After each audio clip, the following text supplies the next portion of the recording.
네, 뒤에 혹시 다 들리시나요? 네, 저 이번 세션의 발표를 맡게 된 스티비에서 이제 CTO를 하고 있는 백부석이라고 합니다. 네, 저희 그 스티비 혹시 아시는 분 계시나요? 스티비라는 회사 아시는 분 계시나요? 네, 좀 있긴 한데 저희가 그 마케팅 하시는 분들한테는 좀 알려져 있는데 개발자분들은 잘 모르시는 것 같아서 발표하기 전에 저희 회사 소개 잠깐 하고 가겠습니다.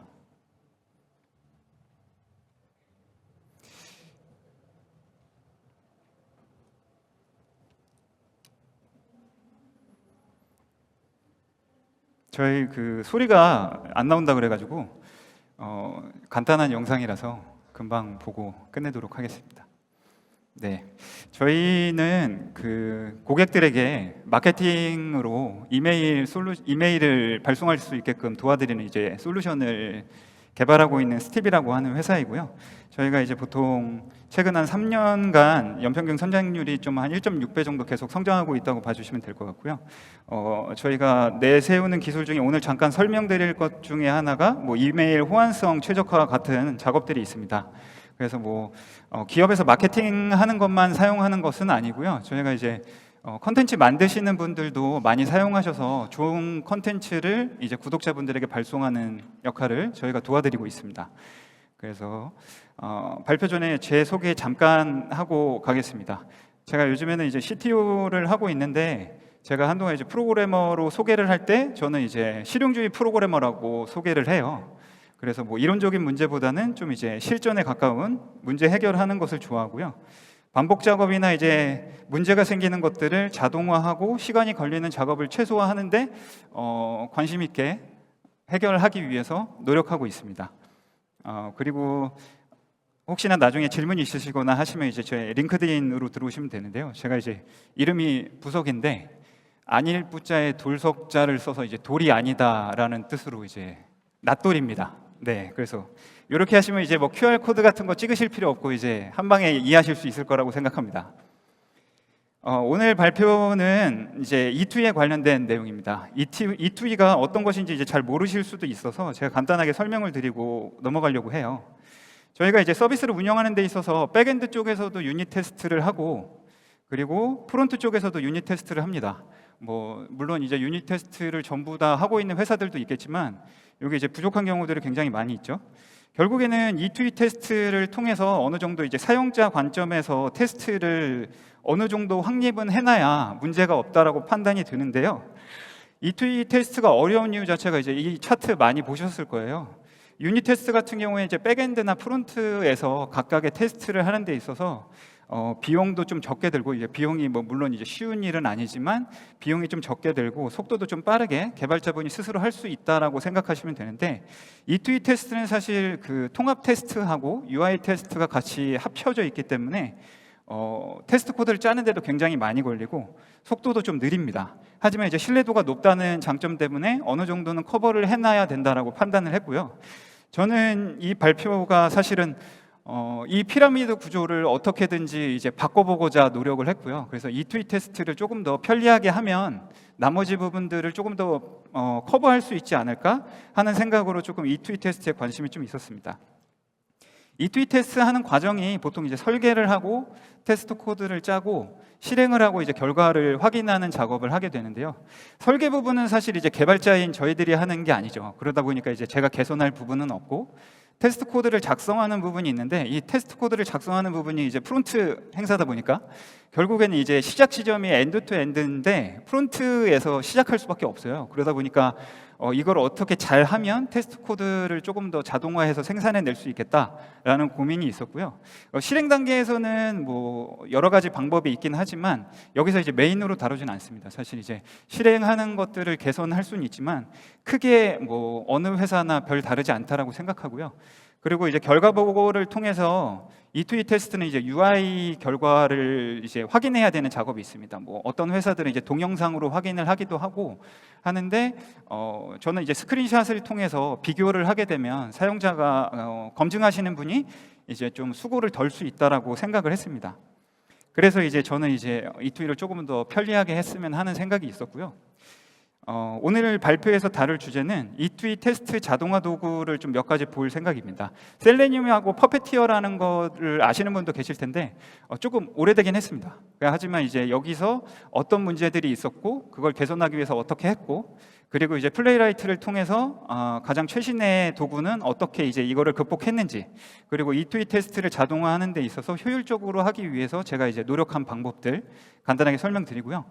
프론트 이제 발표다 보니까 프론트 프로젝트에서 조금 약간 효율적으로 할 수 있는 부분들 몇 가지만 추가적으로 다룰 내용입니다. 그리고 TDD를 전문적으로 다루지는 않습니다. 그리고 모바일 E2E는 전적으로 다루지는 않습니다. 뭐 안드로이드나 아이폰에 관련된 네이티브에 관련된 거는 다루지는 않고요. 중간에 잠깐 나오긴 하지만 뭐 그거를 전문적으로 다루지는 않습니다.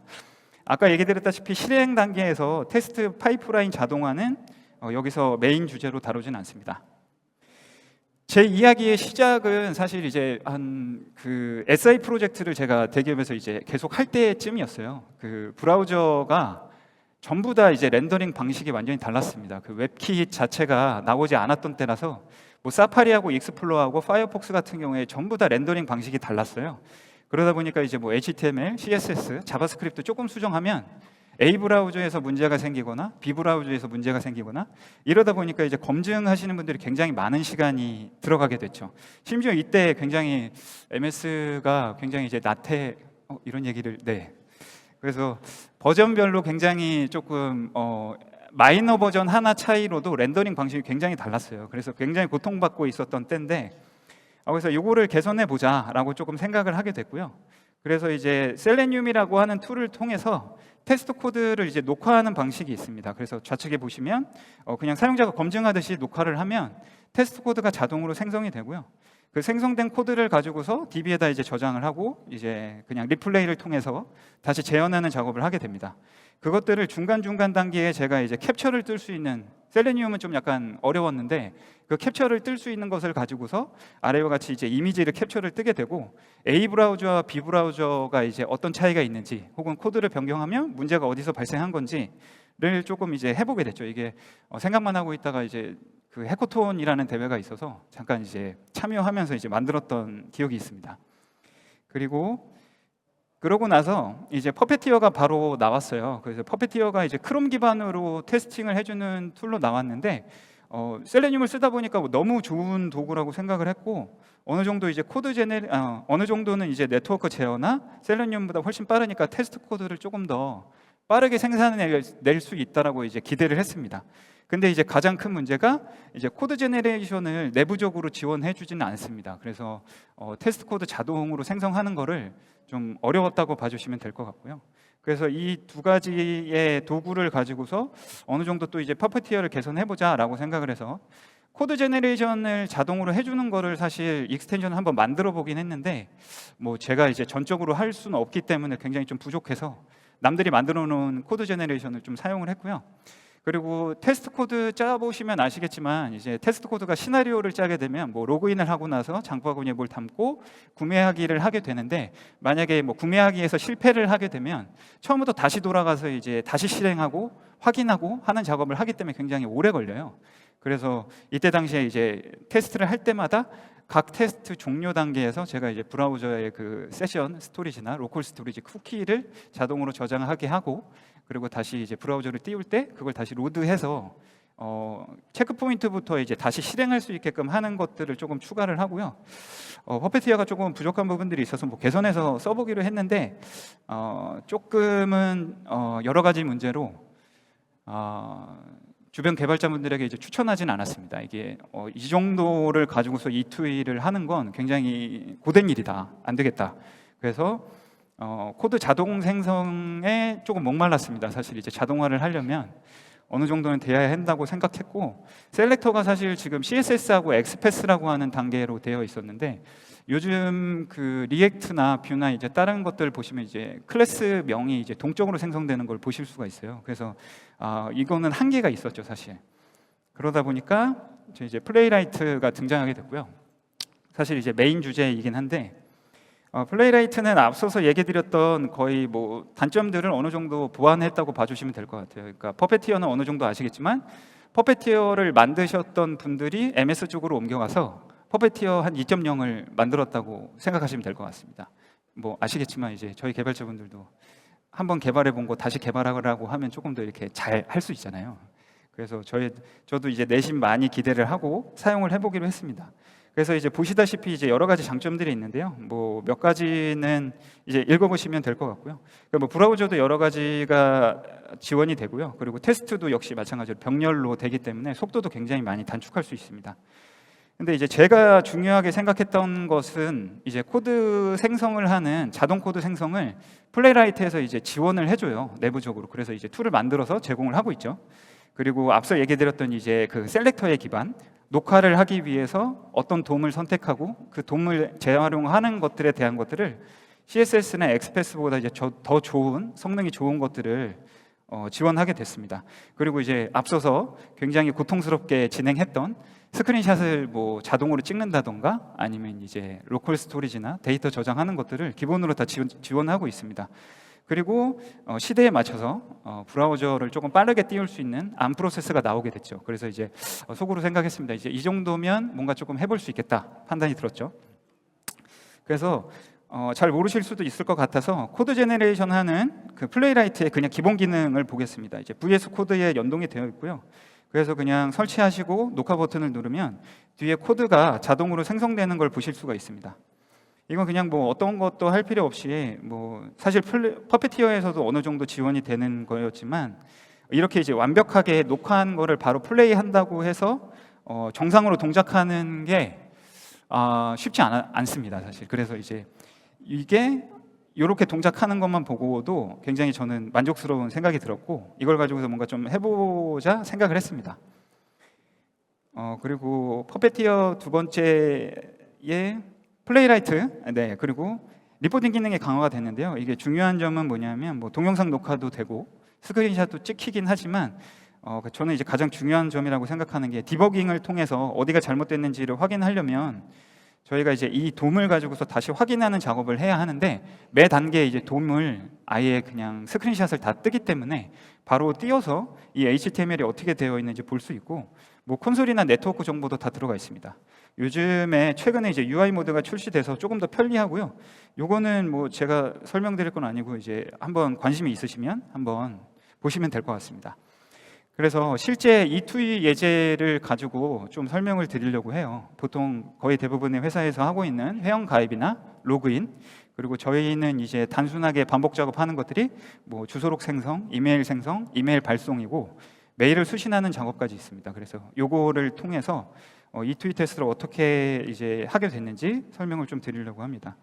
진행을 하기 전에 E2E 테스트에서 이제 선택해야 될 사항이 하나가 있습니다. 보통 테스트 환경을 만들어서 실행을 하게 되는데 그 일시적인 환경으로 생성해서 테스트하는 것이 있고 지속 가능한 환경에서 테스트하는 것이 있습니다. 그 일시적인 환경이라고 하면 테스트 코드를 만들고 테스트 코드가 잘 동작하기 위해서 모든 DB 그리고 서버들을 도커로 다 띄워서 거기서 바로 실행해서 확인하는 작업을 하게 되죠. 이거는 테스트 케이스가 실패할 확률이 거의 낮습니다. 근데 이제 실제에 적용하기는 좀 어렵다고 판단이 됐고요. 그래서 저는 이제 운영 가능한 환경에서 바로 있는 모든 회사에 있는 뭐 테스트 환경이라던가 검증 환경에서 그냥 바로 실행시켜도 언제든지 돌아갈 수 있을 정도로 만들어 보자라고 생각을 했고요. 이렇게 하게 되면은 이제 기존 데이터, 그러니까 뭐 한 달 전이나 뭐 1년 전에 가입하신 분들에 대한 이제 테스트도 조금 녹화해서 해볼 수가 있고, 그리고 뭐 외부 인터페이스를 통해서 운영해서 계속 동작하고 있는데 주기적으로 이제 테스트 코드를 돌려서 문제가 있는지도 이제 바로 확인할 수가 있게 되겠죠. 그래서 이제 회원가입을 이제 설명을 드리면서 제가 이제 테스트 코드를 만들면서 다들 그 유지 보수 비용이 추가적으로 굉장히 많이 들어간다는 걸 아실 거예요. 그래서 E2E 테스트를 하면서 그 테스트 코드를 짜는 데 있어서 부가적으로 유지 보수 비용이 들어갈 수 있는 추가적으로 데이터를 조작하거나 API를 추가적으로 만들어야 된다라는 거는 최소한의 경우로 낮추자라는 판단을 했습니다. 왜냐하면 이제 테스트 코드 많이 만들어 보셨겠지만 테스트 코드를 만들면 결국엔 나중에 바뀌었을 때 유지 보수 비용이 굉장히 많이 들어가요. 그러다 보면 이제 유지 보수가 결국엔 테스트 코드가 안 되고, 그러다 보면 이제 관리가 안 돼서 결국엔 또 다시 원점으로 돌아오게 되죠. 그래서 API를 추가적으로 만들지 않는다는 보장하에 이메일 인증을 실제로 돌아가는 것처럼 만들어야 되기 때문에 그냥 이메일 인증을 할 수 있는 이메일 그 서비스를 간단하게 만들었어요. 그래서 요거는 그냥 간단하게 통과하게 실 환경에서 할 수 있게끔 만들기 위해서 이메일을 정말 이메일 서비스처럼 지메일처럼 할 수 있는 단계를 만들었고요. 이게 E2E 테스트를 하다 보면 인증 단계가 몇 개가 있는데, 이메일 같은 경우에는 약간 지메일로 로그인을 한다거나 아니면 다음이나 네이버 쪽으로 로그인하는 단계가 봇이 들어오면 약간 막혀 있습니다. 그래서 이제 통과를 할 수가 없게 돼서 결국에는 이제 기본적으로 만들어서 썼는데, 뭐 Next.js로 DB는 쓰지 않고 뭐 S3를 관련된 데이터만 넣어서 이제 우측에 보시는 것처럼 이메일 리스트와 이메일을 받으면 확인하는 작업을 웹소켓으로 이제 그 실시간으로 받아서 화면을 바로 동작할 수 있게. E2E가 좀 어려운 점 중에 하나가 이제 데이터가 왔는지 안 왔는지를 뭐 리프레시를 계속 하고 있을 수는 없어요. 이제 테스트가 실패하게 되거든요. 그러다 보니까 이제 웹소켓을 이용해서 했다고 봐주시면 될 것 같고요. 그리고 두 번째는 그 모든 서비스에 보통 들어가는 이제 리캡차 인증이에요. 리캡차 인증이 퍼페티어부터 지원되는 라이브러리가 있긴 한데, 해당 라이브러리가 조금 안정성이 굉장히 좋지는 않습니다. 그러다 보니까 외부 서비스를 이용했는데, 그 외부 서비스가 그냥 이제 비용을 내고 API 키를 이제 넣기만 하면 됩니다. 근데 이제 혹시나 이게 이제 얘기를 하다 보니까 공격에 남의 회사 공격이 될 수도 있어서 이제 이렇게 마크를 살짝 가렸습니다. 뭐 관심 있으시면 찾아서 이제 어떤 것인지 확인할 수 있지만, 보통 제가 5,000원 정도 결제하고 한 1년 정도를 쓰는 것 같아요. 그래서 뭐 크게 뭐 비용이 들어가는 건 아닌데, 이게 그 리캡차를 뚫는 데 있어서 시간이 굉장히 많이 걸립니다. 그래서 뭐 한 1분 정도를 브라우저에서 계속 뭔가를 해요. 그래서 타임아웃 관리를 여기서는 이제 좀 추가적으로 해야겠죠. 그러고 나서 방금 전에 이제 API를 결국에는 만들면 안 된다, 유지보수 비용이 많이 들어간다라고 했지만, 결국엔 처음 단계부터 이제 문제가 생기는데, 문자 인증은 결국에는 뭔가 실제로 동작하는 거를 찾을 수가 없었어요. 그래서 어쩔 수 없이 API를 그럼 만들어야 된다. 이 뭐 전화번호 인증을 하는데 DB에서 뭐 6자리 코드가 뭐가 있냐? 그럼 이제 그걸 확인해서 E2E 코드에 넣어야 되기 때문에, 그래서 그러면은 이왕에 그럴 거라면 좀 편리한 도구를 사용해서 노코드로 진행을 해보자라고 해서, 제피어라고 아시는지 모르겠지만 이제 제피어랑 비슷한 오픈 소스로 되어 있는 엠파렌이라고 봐주시면 되겠습니다. 이제 내부적으로 쓰는 데이터를 접근할 수 있게끔 해야 되기 때문에 오픈 소스로 쓴다고 보면 될 것 같고요. 간단한 엠파렌이 어떤 건지 이제 간단하게 예제를 드리면 이런 겁니다. 그냥 이게 저희가 이제 슬랙을 사용하고 이제 노션을 사용하는데요. 슬랙에서 대화를 하다가 이 업무가 일감이 될 경우들이 굉장히 많잖아요. 그러면 이제 슬랙 스레드에서 이제 로딩 이모지를 누군가가 이렇게 추가를 하게 되면 그 해당 이모지가 달린 걸 보고 이제 노션의 일감으로 추가가 됩니다.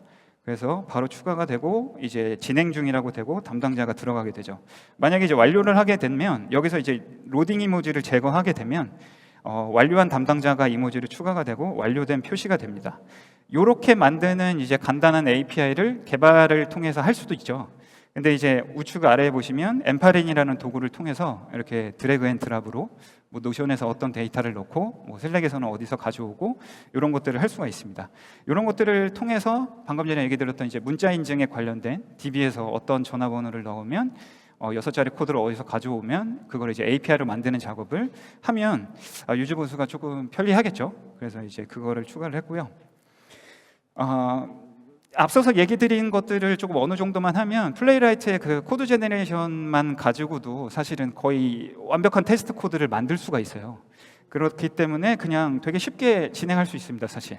근데 이제 E2E 테스트에서 가장 마지막 단계, 뭐 수정하고 디버깅하는 작업이 있지만 모듈화를 하고 재사용을 하는 작업이 있습니다. 이게 어떤 얘기냐면, 뭐 예를 들어서 방금 전에 로그인하는 코드를 이제 녹화를 통해서 코드를 생성했다고 하면 로그인은 거의 모든 테스트 코드에서 쓰일 거잖아요. 그럼 결국엔 이 코드를 다시 이제 개발자가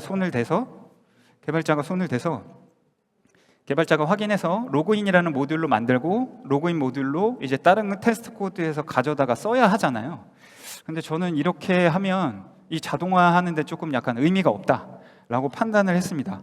그래서 이 테스트 케이스 규격이 어쩔 수 없이 이렇게 동작하는 건 알고 있지만 이거는 조금 제가 원하던 바는 아닌 것 같다. 그래서 사실은 이제 그렇게 지원해 줄 수 있는 라이브러리들을 되게 많이 찾아보기도 하고 했는데 결국에는 못 찾았고요. 그래서 어쩔 수 없이 이제 제가 툴을 만들었습니다.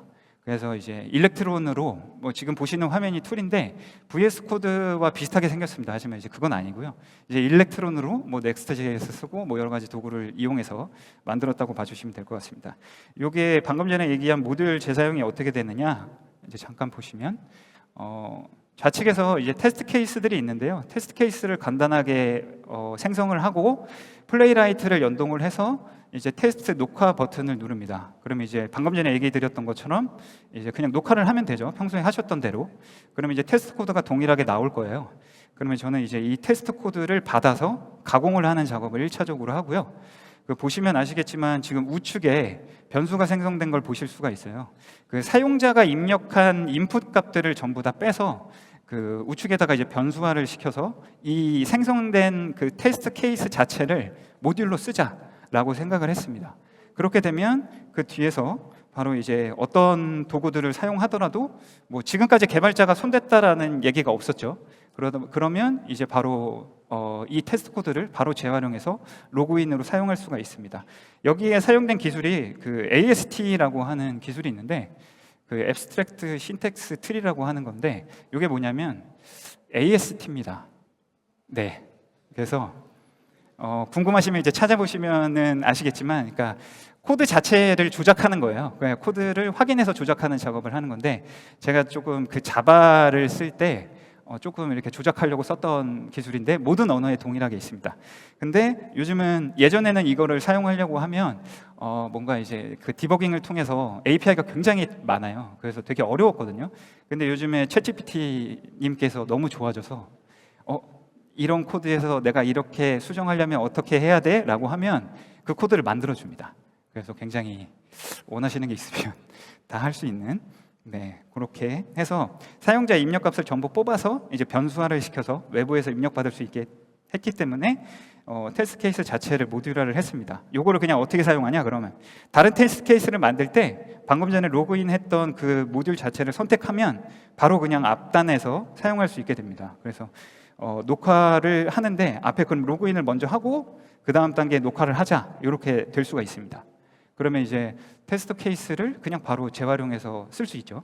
그래서 보시면은 이제 이거는 주소록을 만드는 작업인데, 앞단에서 만들어 놓은 로그인 모듈은 그냥 들어갔고, 역시 마찬가지로 주소록 생성하는 것도 자동으로 나오는 걸 보실 수가 있습니다. 그래서 주소록을 생성할 때 뭐 이름을 넣고 이런 것들이 우측에 들어가 있다고 봐주시면 될 것 같습니다. 그래서 여기까지 진행하면 굉장히 조금 약간 편리하게 어느 정도는 이제 됐다고 볼 수가 있고요. 그래서 그 이후에는 이제 반복 작업에 들어가는 내용들은 이제 모듈화를 했기 때문에 화면에서 그냥 테스트 케이스 시나리오를 그냥 드래그 앤 드랍으로 이렇게 순서를 연결해서 사용할 수 있게끔 됐습니다. 그래서 뭐 로그인을 하고 나서 뭐 주소록을 생성하고 그 다음에 어떤 걸 하고 이렇게 하면 연결하게 되면 이제 이거를 그냥 바로 쓸 수가 있죠. 그러면은 개발자의 도움이 약간은 있지만 뭐 어느 정도는 편리하게 테스트 코드들을 뭐 생산해 낼 수가 있습니다. 방금 이제 설명드렸던 캡처를 통과하는 모습이고요. 시간이 좀 걸리는데 막 이제 동영상을 편집해서 넘어가는 화면입니다. 그래서 이런 식으로 이제 시나리오를 만들면 여러 가지 시나리오를 바로 동작할 수 있게끔 할 수가 있습니다. 이렇게를 하다 보니까 아까 이제 지속 가능한 테스트를 가능하게끔 한다고 얘기를 드렸잖아요. 그렇게 되면은 어떤 문제가 생기냐면 테스트 코드에 고정된 입력값이 들어가 있으면 이제 두 번째 실행을 할 때 실패를 하게 돼 있어요. 이게 무슨 얘기냐면 제가 뭐 저희 스티비에서 주소록을 하나 만드는데 FEConf 2024 주소록이다라고 이제 고정된 입력값이 키로 들어가 있으면 여기에 텍스트가 들어가 있으면 요거는 다시 실행했을 때 처음에는 성공하지만 두 번째 테스트는 이게 두 개가 되기 때문에 실패를 하게 됩니다. 그러면 이제 저는 이제 또 유지보수를 하려고 막 코드를 또 다시 뭔가 지워야 되고 이전에 생성된 뭐 주소록을 지워야 되고 뭐 DB에서 뭔가 관리해야 되고 이렇게 되죠. 그래서 이제 이거를 해결하기 위해서 결국엔 이제 입력값을 전부 다 이제 난수화를 시켰고요. 뭐 페이커라는 툴은 잘 아실 겁니다. 그래서 뭐 제목을 이제 난수화를 시켜서 계속 매번 이제 다른 제목이 나오게 한다거나 뭐 다른 내용이 나오게끔 하면 이것도 이제 그냥 사용해도 이 다음부터 테스트 케이스를 뭐 2번 돌리든 3번 돌리든 상관없이 이제 성공을 할 수 있게 되겠죠.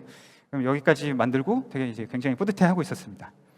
그래서 이제 툴에는 이제 뭐 어느 정도 제가 이제 자유롭게 할 수 있는 툴이기 때문에 여기에 뭐 그냥 페이커를 통해서 뭘 넣는다 뭐 이런 식으로 하면 되겠죠. 그리고 시나리오를 이렇게 작성하다 보니까 결국엔 기본적으로 그 테스트 독립성을 이제 깨지 않기 위해서 외부에서 변수를 못 받게 되어 있어요. 모든 테스트 케이스를 만들 때 그렇게 이제 제한을 합니다, 보통.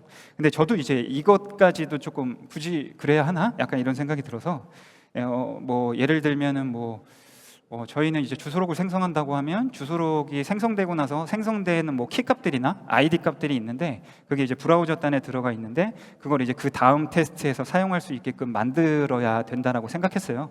그러다 보니까 테스트 케이스를 진행할 때 DB로 로컬 DB를 하나 만들어서 그냥 간단하게 로컬 DB를 만들어서 A 테스트에서 끝난 결과값의 변수들을 B 테스트로 넘겨주고 그러면 이제 연결했을 때 이제 어떤 거를 다시 연결하더라도 이제 정상적으로 동작할 수 있게끔 했습니다. 그래서 이제 변수 공유라는 게 여기 보시면은 툴에서 뭐 설명을 잠깐 안 드렸는데 그 위에 상단에 빨간색으로 나오면 이제 툴 관련된 내용이라고 봐주시면 될 것 같습니다. 그래서 기본 주소록이라는 게 입력값으로 들어갔다면 나중에 다른 쪽에서는 뭐 list.name으로 접근을 하게 되면 여기 난수로 생성된 어떤 이제 그 제목들을 다시 재활용해서 사용할 수 있다고 봐주시면 될 것 같습니다. 이제 특수 문자를 제가 이제 별도로 넣어서 이제 구분할 수 있게끔. 그래서 이제 사실은 이제 그러니까 플레이라이트를 쓰면 어느 정도 대부분 이제 쉽게 된다라고 볼 수가 있고요. 근데 그래도 저는 이제 10% 정도는 아직도 이제 개발자들이 조금 코드를 건드려야 된다라고 이제 어쩔 수 없이 판단을 했고 이제 그거를 그러면 이제 어떻게 하면 또 개선을 할 수 있을까 조금 이제 생각을 해보게 됐죠. 그래서 다시 한번 그 셀레니움과 퍼페티어를 이제 한번 개선해봤을 때 다시 그럼 플레이라이트도 한번 뭔가 해보자. 그래서 셀렉터가 굉장히 좋은 기능을 가지고 있지만 제가 원하는 대로 동작하지 않는 몇 가지들이 있었어요. 그래서 그것도 하고 그리고 결과 리포트를 이제 로컬에서 돌리다 보면 결국에는 결과값들이 이제 본인 PC에만 떨어지기 때문에 다른 분들한테 이제 공유하는데 어려움이 있죠. 뭐 여기서 실패가 났는데 어떤 사용자가 로그인을 한 거고 어떻게 됐을 때 문제가 있었다라는 거를 뭐 설명할 필요 없이 그냥 리포트를 링크를 이제 보내주기만 하면 다른 분이 이제 보시고서 바로 확인할 수가 있죠. 그리고 뭐 자체 모듈화 한 거는 이제 앞서서 얘기 드렸고 그리고 방금 전에 설명드렸던 그 체크 포인트부터 다시 시작하는 거는 그 뒤에서 잠깐 설명을 드리도록 하겠습니다. 커스텀 엔진을 조작했다고 얘기는 나와 있는데요. 어떤 얘기냐면 플레이라이트가 이제 버전을 계속 올라가면서 셀렉터가 이제 자동으로 나오는 코드들이 조금 다르게 되어 있더라고요. 한때는 어떤 버전이 그 플레이스 홀더를 먼저 나오게 하는 경우도 있었어요. 그렇게 되면 저희가 만약에 뭐 이메일 주소라는 게 코드 값에 들어가 있으면 결국엔 나중에 뭐 누군가가 이제 명칭을 바꿨을 때 뭐 이메일 주소라는 단어를 바꿨을 때 결국엔 또 실패하게 되잖아요. 그래서 저는 이런 게 없었으면 좋겠다라고 생각을 했는데 최근 버전에서는 인풋의 사용자 값들은 이런 식으로 이제 네임 어트리뷰트로 정상적으로 들어갑니다. 이러면 이제 뭐 인풋 값이 뭐가 있어도 이제 성공하게 되겠죠. 근데 그러면 이제 버튼을 누르고 심지어는 위에 보시면 저희가 이제 에러 메시지를 이런 식으로 확인하는데 그러면 에러 메시지를 코드를 안 만들고 에러가 나왔느냐 안 나왔느냐는 사실 녹화할 때 이제 클릭만 눌러도 사실 바로 뭐 코드를 짜지 않고 확인할 수가 있습니다. 그래서 그럼 나머지들도 전부 다 그 네임 어트리뷰트가 있으면 그거를 먼저 자동으로 생성하게 하자라고 이제 판단을 했고 코드를 좀 분석해서 플레이라이트 안에 여기 아래에 보시면 그 코드에 들어가 보시면 그 셀렉터를 우선순위를 정하는 코드가 하나가 있습니다. 그래서 이제 셀렉터를 뭐 이럴 때는 네임 어트리뷰트를 먼저 자동으로 생성해라 뭐 이런 것들이 있습니다. 그래서 이제 저는 웬만한 경우에 네임 어트리뷰트를 전부 다 선택하게끔 해서 자동 테스트를 이제 코드 제너레이션으로 하는 툴에서 전부 다 이제 네임 어트리뷰트가 있으면 정상적으로 나오게 했죠. 근데 이제 결국에는 근데 이 텍스트들을 전부 다 저희가 이제 네임 어트리뷰트를 전부 다 개발자한테 넣어달라고 할 수는 없잖아요. 그래서 저희가 아주 좋게도 다국어나 해외를 진출하기 위해서 그 모든 용어가 이제 구글 드라이브에 있습니다. 그래서 보시면 키값, 밸류값 이런 식으로 돼 있어서 저희 화면에 들어가 있는 모든 이제 글자들은 구글 드라이브에 전부 들어가 있다고 봐주시면 될 것 같아요. 이렇게 진행하게 된 이유가 뭐냐면, 그러니까 어쨌든 이렇게 되면 모든 텍스트에 그냥 기본적으로 뭘 하지 않아도 이 키값을 그냥 바로 바인딩 시켜서 넣으면 이제 바로 나올 수 있게 되겠죠. 그러면은 이제 글자가 바뀌어도 나중에 글자가 바뀌어도 해당 키값이 바뀌지 않았기 때문에 테스트 케이스를 그냥 재활용해서 사용할 수 있습니다. 뭐 실패하지 않고 사용할 수 있습니다. 요 이제 용어 사전을 잠깐 설명드리려고 해요. 요거 이제 프론트 쪽에서 이제 약간 어려운 부분이긴 한데 보통 이제 기획자나 디자이너 분들이 뭐 피그마를 통해서 이런 용어가 들어갔으면 좋겠다, 이런 용어가 들어갔으면 좋겠다 이제 설명을 하면서 피그마를 보죠. 근데 이거를 다시 뭐 디자이너 분이나 기획자가 뭐 개발자한테 다시 얘기를 하죠.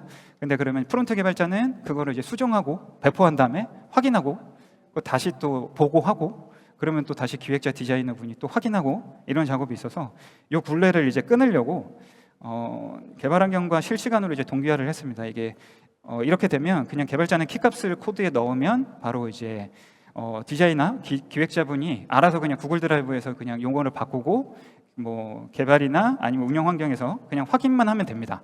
그래서 그러다 보니까 또 이제 부족한 게 디자인할 때 이제 용어가 바뀐 거를 확인 못 하잖아요. 그래서 이제 피그마 플러그인을 이제 자체적으로 또 만들어서 이제 실시간으로 이제 동기화되게끔 피그마에서도 역시 마찬가지로 키값을 넣을 수가 있습니다. 그래서 뭐 키값을 넣고 뭐 구글 드라이브랑 싱크를 해달라고 하면 이제 구글 드라이브로 바로 업로드를 하기도 하고 구글 드라이브에 있는 걸 지금 가져왔으면 좋겠다라고 하면 이제 가져오기도 하고 해서 이제 개발자가 이제 프론트 개발자가 이제 여기에서 이제 해방되는 거죠.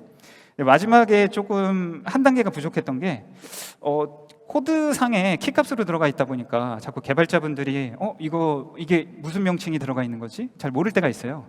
그래서 이것도 한번 플러그인으로 만들어 보자라고 생각을 했지만 찾아보니까 역시 찾아보니 중국에서 이제 알리라고 하는 플러그인이 있는데 이게 이제 그 다국어 사전처럼 연결이 돼 있으면 바로 이제 이 코드 값이 아니고 요 텍스트 값이 VS 코드에서 이제 바로 나오게 되는 그런 게 있습니다.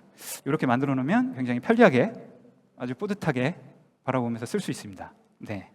그리고 그러다 보니까 이렇게 되면 이제 나중에 언어 세트만 이제 바꾸면 되죠. 구글 드라이브에서. 그래서 이제 뭐 해외 서비스를 한다거나 다국어는 쉽게 해결될 수가 있습니다. 뭐 그거를 설명드리면서 했지만 저게 있기 때문에 저희는 이제 네임 어트리뷰트를 그냥 바로 넣기만 하면 되는 거죠. 아까 잠시 얘기드렸던 그 이제 중간중간부터 다시 체크 포인트부터 다시 시작한다는 게 예전에는 제가 이제 세션 스토리지를 저장한다고 얘기를 드렸어요. 그걸 이제 만들어서 썼는데 플레이라이트에서는 이제 기본적으로 되게 굉장히 편리하게 제공을 합니다. 그러니까 저는 이제 그거를 이용해서 이제 모든 테스트 케이스 하나마다 시나리오를 돌 때 끝나면 이제 저장하고 그런 다음에 그거를 이제 실패 지점부터 다시 시작하는 툴을 그냥 뭐 이거는 제가 이제 툴에 넣긴 했지만 그냥 사용하시면 됩니다. 조금 이제 복잡하긴 하지만 제가 이게 싱크가 잘 안 맞아서 잠시만요. 네, 이게 저도 피그마 피그마 슬라이드를 처음 써보는데 이게 싱크가 잘 안 맞네요. 제가 보는 화면하고. 네.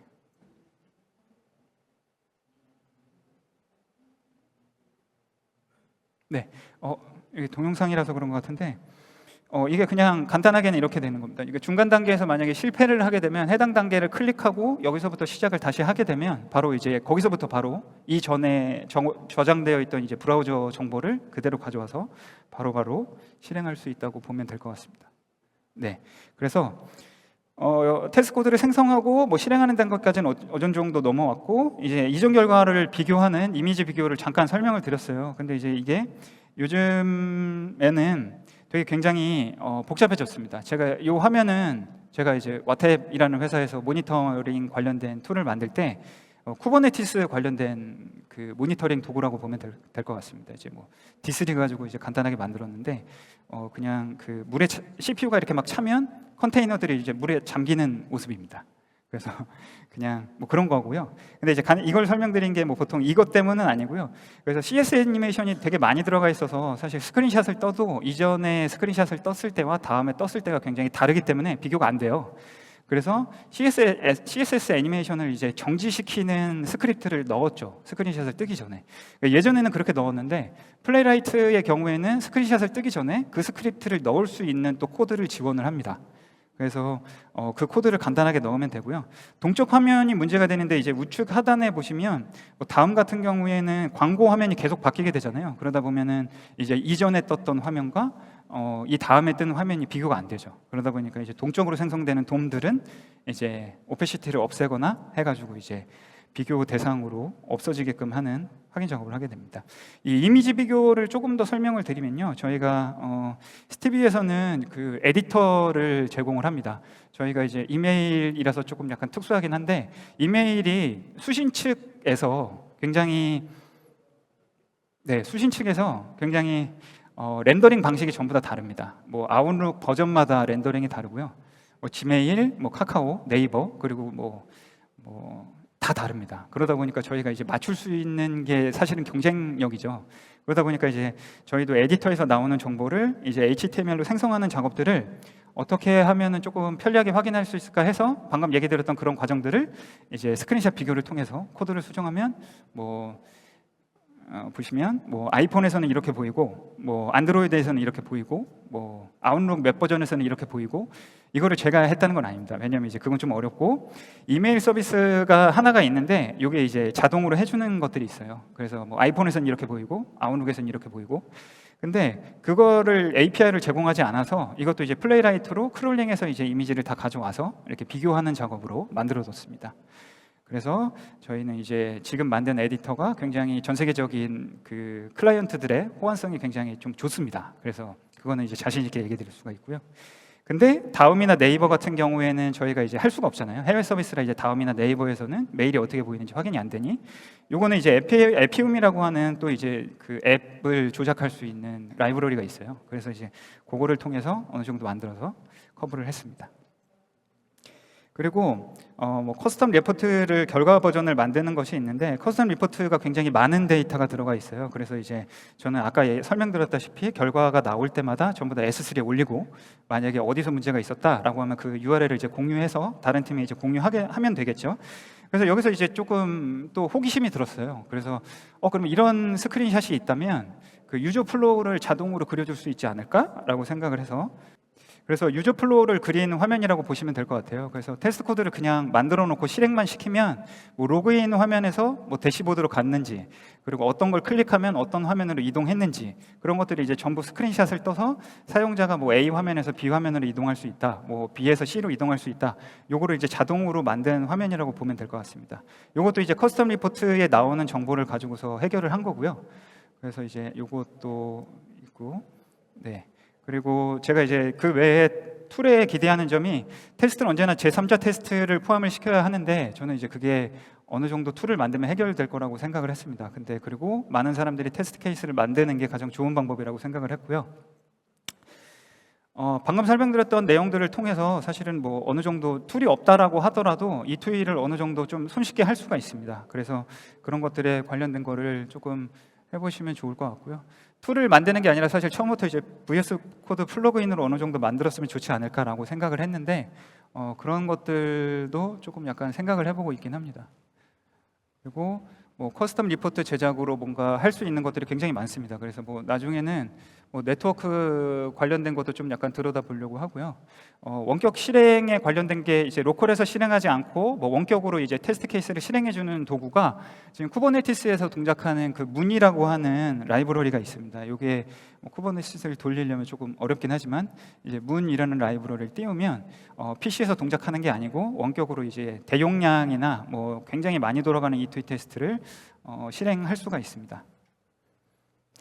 근데 이제 저희가 현재 상황은 제가 만들고 나서 이제 어느 정도 편리하게 쓸 수 있을 거라고 생각했지만 뭐 아시다시피 쉽지는 않습니다. 이게 되게 저는 이제 쉽다라고 생각했지만 제3자가 툴을 쓰기에는 굉장히 좀 어려운 점이 있고요. 그래서 추후에는 아까 얘기 드렸다시피 그 이 툴이다 보니까 프론트 쪽에서 계속 이제 백엔드 쪽으로 API 호출하는 것들의 데이터도 이제 수집할 수가 있어요. 그러면 아까 그 화면이랑 연결을 시켜서 어떤 API를 어떤 화면에서 호출하고 있는지 영향도를 파악할 수 있으면 추후에 뭐 백엔드 쪽에서 수정 작업이 있으면 그 작업만 이제 테스트를 한다거나 하는 작업을 조금 고민을 해보고 있습니다. 아직도 이제 고민해보고 있고요. 네. 제 발표는 사실 여기까지고요. 저희가 그 스티비 운영 부스를 하고 있습니다. 밖에 보시면 있는데 시간 되시면 오셔서 이제 사은품도 한 번씩 받아가 주시고 혹시 시간이 제가 지금 40분이 살짝 초과해서 Q&A나 아니면 저한테 이제 질문이 있으시면 뭐 링크드인으로 질문을 주셔도 좋고 저는 이제 부스에 있겠습니다. 혹시 질문 있으시면 부스에 오셔서 얘기하면 좋을 것 같습니다. 네, 이상 발표 마치도록 하겠습니다. 감사합니다.